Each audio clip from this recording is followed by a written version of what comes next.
Bonjour, ici Clément Koulibaly, j'espère que vous allez bien. Un antidote infaillible. Savez-vous ce qu'est un antidote ? C'est une substance, un remède qui neutralise, qui s'oppose aux effets d'un poison, d'un venin, d'un virus.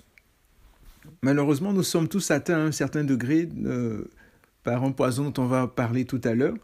Le Seigneur m'a mis à cœur de parler de ce poison et du remède à utiliser afin de détruire complètement ses effets. On va lire ensemble Apocalypse 2, 4 à 5. Apocalypse 2, 4 à 5. Voici ce que le Seigneur dit. « Mais ce que j'ai contre toi, c'est que tu as abandonné ton premier amour. Souviens-toi donc d'où tu es tombé, repens-toi et pratique tes premières œuvres. Sinon, je viendrai à toi et j'ôterai ton chandelier de sa place, à moins que tu ne te repentes. » Le même passage dans la version Parole vivante dit « J'ai cependant un grief contre toi. Tu as abandonné ton premier amour, tu ne m'aimes plus comme au début. Votre amour des uns pour les autres s'est relâché. Allons, rappelle-toi de quelle hauteur tu es tombé. Rentre en toi-même, change d'attitude et vis de nouveau comme au commencement. Reprends ta conduite première, retourne à tes œuvres originelles. Si tu ne changes pas, j'agirai, je viendrai et j'ôterai ton chandelier de sa place actuelle, à moins que tu ne rentres en toi-même et que tu ne changes. » Il arrive parfois, et c'est ce que nous allons voir ensemble, il arrive parfois que le Seigneur, par amour pour nous fasse des reproches. Et c'est ce qu'on voit en Apocalypse 2, 4 à 5. Et là, il s'agit du poison qui nous mine, de la léthargie spirituelle. Le Seigneur dit à l'église d'Éphèse qu'il a quelque chose contre elle. Elle a abandonné son premier amour. Le Seigneur ne fait pas que donner des compliments à Éphèse. Il lui donne également l'heure juste, en lui disant ce qu'il a contre elle. Donc, comme je disais, l'abandon de son premier amour. Éphèse n'a pas perdu son premier amour, elle n'a pas perdu, elle l'a abandonné. Perdre est en général involontaire. Quand j'égare mon trousseau de clés ou mon téléphone, je ne dis pas que je l'ai abandonné, mais plutôt que je l'ai perdu. Je suis privé de cet objet ou de cette personne si une personne est décédée, par exemple. Tandis qu'abandonner, c'est quelque chose de volontaire. Une personne abandonne par exemple sa fortune ou abandonne sa famille, abandonne ses études, son travail. C'est triste, mais c'est le fait de renoncer, de quitter, de laisser définitivement. C'est triste, ça dépend des raisons. Mais bon, en parlant ainsi, le Seigneur Jésus parle directement au cœur de son Église, pas à son intellect. Le mot original utilisé pour abandonner, aphiemi, est un mot très fort. Il est utilisé lorsqu'un mari divorce de sa femme. Donc vous voyez, quand Jésus dit « tu as abandonné ton premier amour », donc c'est comme si c'était un divorce. Donc c'est comme un mari qui divorce de sa femme. Ce n'est donc pas une mince affaire, c'est vraiment quelque chose de sérieux. L'expression « premier amour » n'est pas là à titre de classement non plus, premier, deuxième, troisième amour, etc. Non. Le sens véritable, et on le voit dans certaines traductions, nous parle d'amour du début, du commencement, d'avant. Donc l'amour véritable en tant que tel. Cette perte d'amour s'était manifestée par un avertissement de l'apôtre Paul aux Corinthiens. Cependant, de même que le serpent a trompé Ève par sa ruse, j'ai peur que vos pensées ne se corrompent et ne se détournent de la simplicité et de la pureté vis-à-vis de Christ. 2 Corinthiens 11, verset 3. Une autre version dit « Mais rappelez-vous, le serpent a trompé Ève par son mensonge. Alors j'ai peur d'une chose, qu'on vous donne des idées fausses et que vous ne soyez plus fidèles et sincèrement attachés au Christ comme avant. » Et vous savez, cette perte aussi, donc la perte d'amour qui s'était manifestée, donc par exemple au niveau des Corinthiens, donc on a vu 2 Corinthiens 11, verset 3, et cette perte s'était également manifestée par la réalisation de cette prophétie de l'apôtre Paul lorsqu'il parlait aux anciens d'Éphèse. En Actes 20, versets 28 à 31, par exemple, voici ce qu'on lit. L'apôtre Paul pouvait dire « Prenez donc garde à vous-même et à tout le troupeau sur lequel le Saint-Esprit vous a établi évêque pour paître l'Église de Dieu qu'il s'est acquise par son propre sang. Je sais qu'il s'introduira parmi vous après mon départ des loups cruels qui n'épargneront pas le troupeau et qu'il s'élèvera du milieu de vous des hommes qui enseigneront des choses pernicieuses pour entraîner les disciples après eux. Veillez donc, vous souvenant que durant 3 années, je n'ai cessé nuit et jour d'exhorter avec larmes chacun de vous. » Donc, vous savez, il pouvait s'agir également d'un relâchement au niveau de l'amour fraternel. Nous ne pouvons pas dire que nous n'aimons pas le frère que nous ne voyons pas, et que nous aimons Dieu que nous ne voyons pas. Donc le frère qu'on voit, on ne peut pas dire qu'on l'aime, et Dieu qu'on ne voit pas, on ne peut pas dire qu'on l'aime d'une certaine façon. Je ne sais pas si vous me comprenez. Nous ne pouvons pas dire que nous n'aimons pas le frère que nous voyons, et nous aimons Dieu que nous ne voyons pas. Et on va prendre un passage qui l'atteste. Si quelqu'un dit « j'aime Dieu », voilà, ça va être plus clair avec le passage. Si quelqu'un dit « j'aime Dieu » et qu'il haïsse son frère, c'est un menteur. Car celui qui n'aime pas son frère qu'il voit, voilà, celui qui n'aime pas son frère qu'il voit, comment peut-il aimer Dieu qu'il ne voit pas ? 1 Jean 4, verset 20. Finalement, il ne s'agit pas simplement d'avoir une bonne théologie, une bonne doctrine, d'obéir à certains des commandements et d'adorer le Seigneur dans l'Église. Non, il est primordial d'avoir un amour sincère, fort, profond et véritable pour le Seigneur Jésus-Christ et pour sa parole. Donc on est vraiment toujours au point où il arrive parfois que le Seigneur, par amour pour nous fasse des reproches. Et là on parle du poison qui nous mine, la léthargie spirituelle. On a parlé de l'église d'Éphèse, par exemple, à qui le Seigneur a dit ce qu'il avait contre elle. Et soyons encore plus concrets. Dans notre expérience d'aujourd'hui, abandonner son premier amour peut se traduire comment ? De diverses manières. Par exemple, lire ou méditer la parole de Dieu de moins en moins peut être une manière d'abandonner son premier amour. Avant, nous prenions plaisir à méditer la parole de Dieu. Nous avions des révélations, des rémas, comme on dit, de la part du Saint-Esprit, mais ce n'est peut-être malheureusement plus le cas aujourd'hui. Comment abandonner son premier amour ? Passer de moins en moins de temps en prière aux pieds de Jésus. Nous passions peut-être des heures à prier, à louer, à adorer le Seigneur et même des nuits. Mais quand on pense à cela, on parle en utilisant le mot jadis ou le passé, etc. Une autre manière d'abandonner son premier amour, mais c'est de jeûner très rarement. Nous prenions souvent l'initiative de prendre des temps de jeûne et de prière. Nous jeûnions même 1 fois par semaine ou plus. Et nous n'attendions pas que l'Église, ou l'assemblée à laquelle nous appartenons, ou le groupement, ou quoi que ce soit, décrète un jeûne collectif ou quoi que ce soit. Non.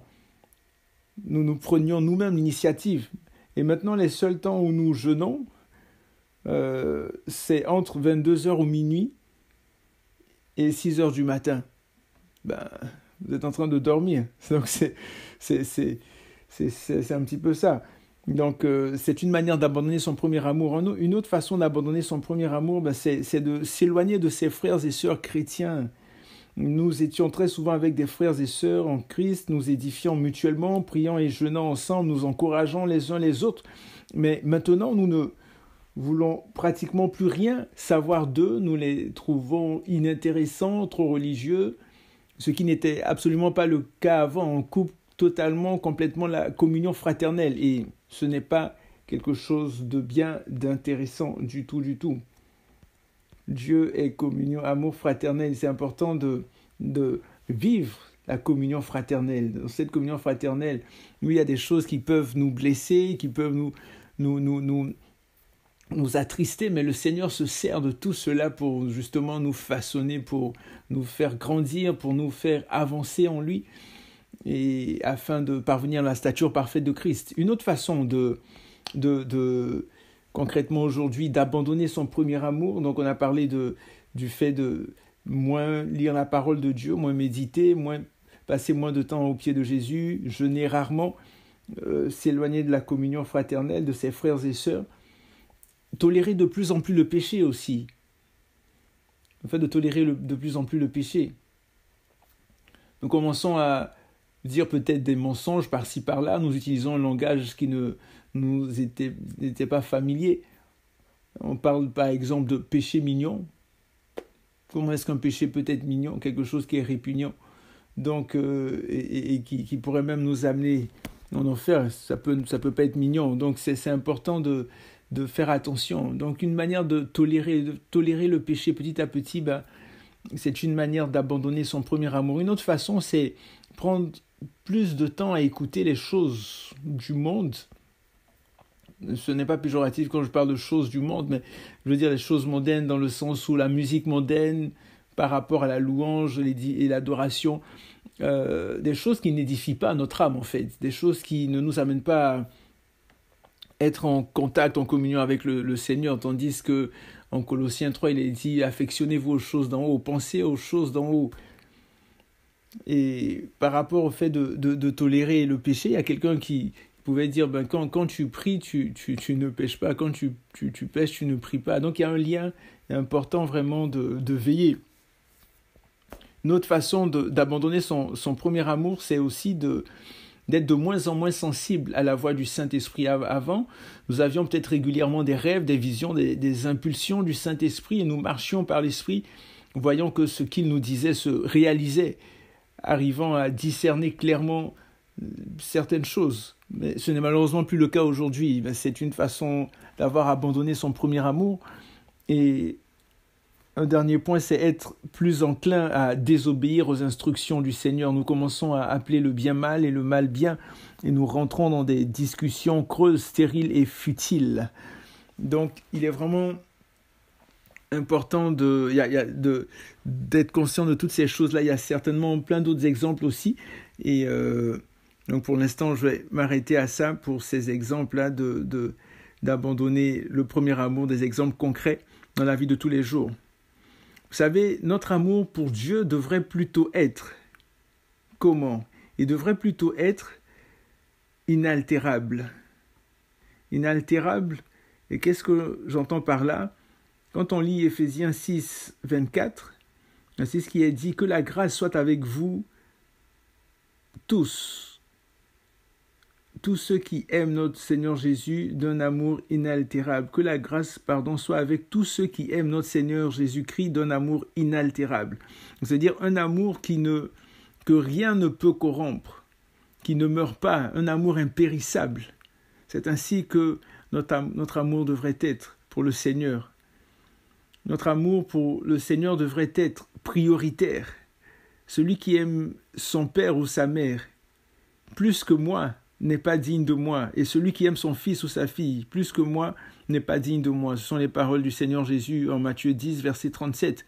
Donc la priorité devrait être au niveau du Seigneur et non de nos parents, époux, épouses, etc. Et lorsqu'on aime le Seigneur et on le met sur le trône de notre vie, il fait de nous de meilleures personnes, des personnes qui vont aimer mieux véritablement leurs proches, leurs épouses, leurs époux, leurs enfants, etc. Là, notre amour pour Dieu devrait être également précieux. En Jean 14, 21, il a dit « Celui qui a mes commandements et qui les garde, c'est celui qui m'aime. Et celui qui m'aime sera aimé de mon Père, je l'aimerai et je me ferai connaître à lui. » Donc quelque chose de précieux. Donc Jean 14, 21, notre amour pour Dieu devrait être démonstratif. Jean 13, 34, 35, à ceci tous connaîtront que vous êtes mes disciples si vous avez de l'amour les uns pour les autres. Et notre amour aussi devrait être sacrificiel. En Marc 1, 35, vers le matin, pendant qu'il faisait encore très sombre, Jésus se leva et sortit pour aller dans un lieu désert où il pria. On peut dire que c'est un sacrifice de se lever tôt le matin, peut-être qu'on n'a pas assez dormi ou quoi, mais on prend le temps, parce que c'est le plus important, on prend les premières heures de la journée, on prend le temps pour être en communion avec notre Père. Donc, je récapitule rapidement, notre amour pour Dieu devrait plutôt être inaltérable, prioritaire, précieux, démonstratif, sacrificiel.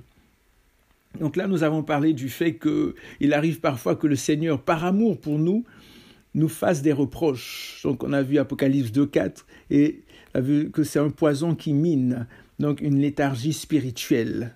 C'est ça le poison en tant que tel.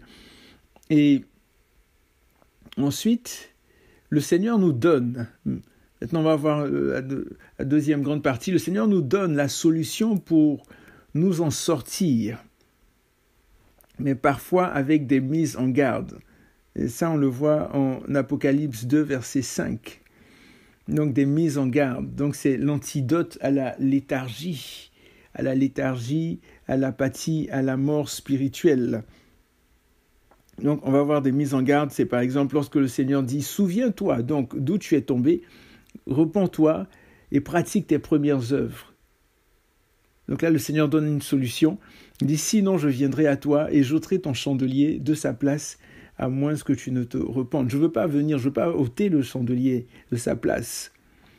Mais pour que ça ne se passe pas, souviens-toi d'où tu es tombé, entre en toi-même, comme le fils prodigue, entre en toi-même, repens-toi. Donc la repentance, l'importance de se repentir, de reconnaître son erreur, reconnaître sa faute, reconnaître son péché et pratiquer les premières œuvres, revenir au Seigneur. Donc, ici, nous voyons que le Seigneur nous donne la solution pour nous en sortir, mais parfois avec des mises en garde. Donc, l'antidote à la léthargie, à l'apathie, à la mort spirituelle, quel est-il? Tout comme Éphèse devait se souvenir, nous devons également nous souvenir d'où nous sommes tombés. Vous savez, le Seigneur nous a donné un merveilleux cadeau dans notre cerveau qui est la mémoire, dont la puissance de calcul est de 1 zétaflop. Ça veut dire quoi? Soit 1000 milliards d'opérations par seconde. 1 zétaflop. 1000 milliards d'opérations par seconde. Tandis que l'ordinateur le plus puissant aujourd'hui, donc le superordinateur K, a besoin de 40 minutes pour faire la même chose. Tandis que nous, dans notre cerveau, c'est une seule seconde pour faire 1000 milliards d'opérations. Vous vous rendez compte? Tout comme le fils prodigue, comme j'ai dit tout à l'heure, il est important que nous fassions un examen de conscience et que nous nous servions de notre mémoire, que nous rentrions en nous-mêmes et que nous nous rappelions où nous avons chuté. Et c'est peut-être lorsque nous avons commencé à prendre trop de temps sur YouTube, sur Facebook, sur WhatsApp, sur les réseaux sociaux, etc. C'est peut-être là que nous avons chuté. C'est peut-être la fois où nous avons commencé à fréquenter telle ou telle personne. C'est peut-être la fois où nous avons regardé tel ou tel film d'horreur ou telle série et que nous avons peut-être joué ou que nous avons peut-être joué à tel jeu vidéo, je ne sais pas. C'est peut-être la fois où nous avons eu un conflit avec notre épouse, notre époux, notre enfant, notre frère et sœur, notre père, notre mère et que nous n'avons pas fait la paix. C'est peut-être là. C'est peut-être nous avons chuté. Peut-être la fois où nous avons décidé d'accorder plus de temps à nos études, à notre travail, à nos amusements, nos activités et tout, qu'au Seigneur. C'est peut-être la fois où nous avons décidé de nous impliquer dans tel ou tel comité, ou tel groupe, telle ou telle activité sociale, que nous avons chuté. Vous savez, tout comme Éphèse devait se repentir, nous devons également nous repentir de nos péchés. Le terme métanoéo, utilisé ici pour la repentance, fait allusion à un changement d'esprit, de pensée, à avoir une aversion extrême pour ses péchés passés, une aversion extrême. Il s'agit donc de demander pardon au Seigneur, de renoncer au péché, de prendre la décision ferme et immuable de ne plus recommencer, mais bien entendu en demandant l'aide du Saint-Esprit, car ce n'est ni par notre force, ni par notre puissance, mais par l'action, par l'œuvre du Saint-Esprit que nous pourrions y arriver. Le fils prodigue s'est repenti. En Luc 15, 21, nous dit, le fils lui dit, « Mon père, j'ai péché contre le ciel et contre toi, je ne suis plus digne d'être appelé ton fils. » Le péager, ou le publicain ou collecteur d'impôts, c'est le même terme en fonction des versions, il s'est repenti. En Luc 18, verset 13, dans la Bible du Semeur, il est dit « Le collecteur d'impôts se tenait dans un coin retiré et n'osait même pas levait les yeux au ciel, mais il se frappait la poitrine et murmurait « Ô Dieu, aie pitié du pécheur que je suis !» En Matthieu 5, verset 3, il est dit « Heureux les pauvres en esprit, car le royaume des cieux est à eux. » Donc c'est important d'être conscient de cette pauvreté spirituelle, que sans Jésus nous ne pouvons rien faire. Nous ne sommes rien, nous ne valons absolument rien. Et même le souffle de vie qu'on a, c'est grâce à lui. C'est grâce à lui. Donc on a besoin, il ne s'agit pas de pauvreté matérielle et tout, mais on a besoin vraiment de cette pauvreté spirituelle, de reconnaître son état, de marcher dans l'humilité. Il est dit en Philippiens 2, verset 3, ne faites rien par rivalité ou par esprit de gloire, mais reconnaissez les autres comme étant supérieurs à vous-même. Donc, heureux les pauvres en esprit. Et c'est ce que ce collecteur-là pouvait dire. Il dit, aie pitié de moi, ô Dieu, le pécheur que je suis. Il était conscient de son état. Il savait dans quel état il était. Il n'y avait aucune hypocrisie. Il est écrit en Romains 12 que votre amour soit sans hypocrisie. Dans la repentance, laissons parler notre cœur. Joël 2, 12. Maintenant encore, dit l'Éternel, revenez à moi de tout votre cœur avec des jeûnes, avec des pleurs et des lamentations. Comme je le disais tout à l'heure, c'est important d'être sincère, c'est important d'être vrai, c'est important d'être authentique, d'enlever les masques, comme il est dit dans 2 Corinthiens 3, enlever les masques, et ça va toujours bien, ça va toujours bien. Non, ça va pas toujours bien. C'est important d'être franc, d'être sincère, d'être authentique. Et finalement, sachons qu'il y a des promesses dans la repentance. Oui, il y a des promesses dans la repentance. Ésaïe 55, verset 7 dit que le coupable abandonne sa voie et l'homme malfaisant ses mauvaises pensées, et qu'il revienne à l'Éternel qui aura compassion de lui, à notre Dieu qui lui accordera un pardon généreux. Dans la repentance, il y a des promesses. Dieu accordera un pardon généreux à celui qui vient, qui se repent. Tout comme Éphèse devait pratiquer ses premières œuvres, nous devons également le faire. La version Parole vivante dit « Vis de nouveau, comme au commencement, reprends ta conduite première, retourne à tes premières œuvres. » Donc, il s'agit de la reprise de notre relation, de notre communion, de notre intimité avec le Seigneur. Le fils prodigue a été réhabilité par son Père et c'est ce que le Seigneur veut faire avec chacun d'entre nous. Et ça, on le voit en Luc 15, 22 à 24. Et tout comme Éphèse risquait d'être sanctionné par une mise en garde, soyons vigilants et mettons en pratique les instructions reçues du Seigneur. Le Seigneur dit à Éphèse que si elle ne se repentait pas, il ôterait son chandelier. Cela signifie qu'elle perdrait son identité, ses fonctions, sa mission. Elle cesserait d'exister, car l'Église est appelée à briller. Nous sommes la lumière du monde. Elle est appelée à avoir un rôle dans la société. Mais si elle se détourne de sa mission, elle sera retranchée. C'est comme les branches dans Jean chapitre 15. Les branches qui ne portent pas de fruits seront coupées. Et on a besoin de porter du fruit. On a besoin de garder notre chandelier, que notre chandelier ne soit pas ôté, que la lumière du Saint-Esprit, avec l'huile du Saint-Esprit, la lumière soit là et qu'elle brille en nous, que j'en puisse voir la lumière de Dieu briller en nous. Ma lumière brille-t-elle toujours ou suis-je totalement assimilé au monde? Suis-je sur mes gardes? 1 Corinthiens 10, verset 12 dit « Ainsi donc, que celui qui croit être debout prenne garde de tomber. » J'ai fait allusion à l'humilité tout à l'heure. Faisons attention. Ne croyons pas qu'on est fort et tout, qu'on est tout puissant et tout ça, mais il est important de prendre garde de tomber. Donc, je récapitule rapidement avant de terminer. C'est que ce que je mentionnais, l'antidote infaillible. L'antidote infaillible, en fait, il arrive parfois que le Seigneur, par amour pour nous fasse des reproches, comme on l'a vu avec l'église d'Éphèse.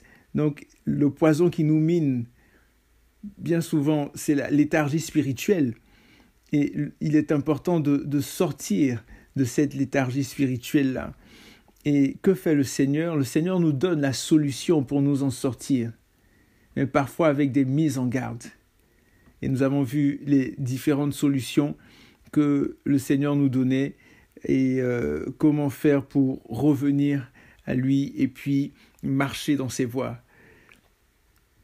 Donc, le Seigneur vous bénisse, que le Seigneur vous garde, que vous puissiez vous attacher à lui, qu'on puisse s'attacher au Seigneur comme jamais auparavant, qu'on puisse marcher dans ses voies, comme il a dit à l'église d'Éphèse, que nous puissions, si jamais nous sommes tombés, nous repentir, nous souvenir d'où nous sommes tombés et revenir nous repentir et pratiquer nos premières œuvres, revenir à lui, et vraiment que notre amour pour lui soit un amour suprême,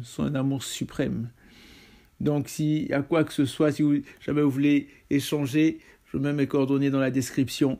Et que Dieu vous garde, que Dieu vous bénisse, prenez soin de vous et surtout, n'oubliez pas que Jésus revient très très très bientôt. À la prochaine.